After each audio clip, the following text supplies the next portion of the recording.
Мен ошо Ибраим Атыркүл.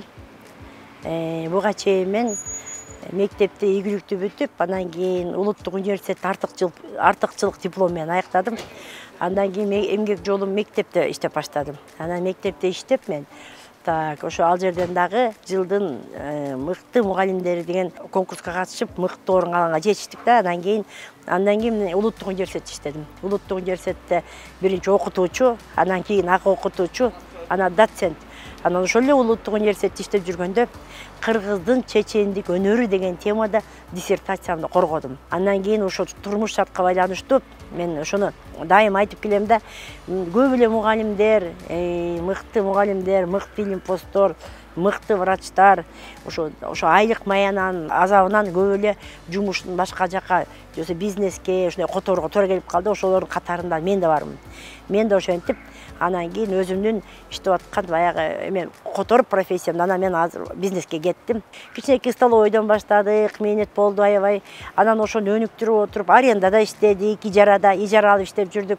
Андан кийин өзүмдүн биринчи ресторанымды салдым. Анан экинчиси салынды, анан үчүнчүсү салынды дегендей.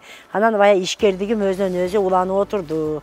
Мына ушу бүгүнкү күндө мен ресторандык бизнес үстүндө алектенип жүрөм. Кыргызда бир жакшы кеп бар, кедей байга жетсем дейт, бай кудайга жетсем дейт болуп, кичине бизнес кыла калсак эле мен депутат болом деген бир бизде жалпы бир түшүнүк пайда болду да.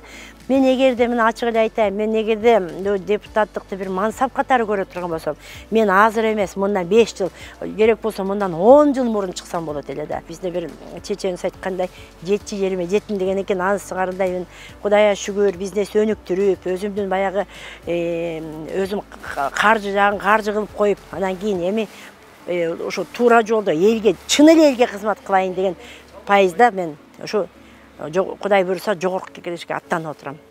Андан сырткары дагы өзүмдүн мына кичи мекеним коет, Москва районунда бул жерден да сунуш түштү. Биздин райондун атынан чыгып берсеңиз деген. Шайлоого даярдык аябай жакшы. Ачык айтыш керек, проблема бар эмес. Проблема өтө эле көп. Өтө көп. Анан биздин шайлоочуларга көндүрүп да коюшканда, баягы шайлоо учурунда келе калып эле, кел могу кички жериңди оңдоп бере коем, ага шайла, же болбосо могу жериңе бирдеке сала коем, ага шайлоо.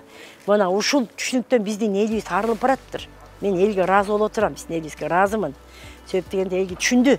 Кичинекей жолду оңдоп коюу менен көйгөй чечилбесин эл түшүнөт экен.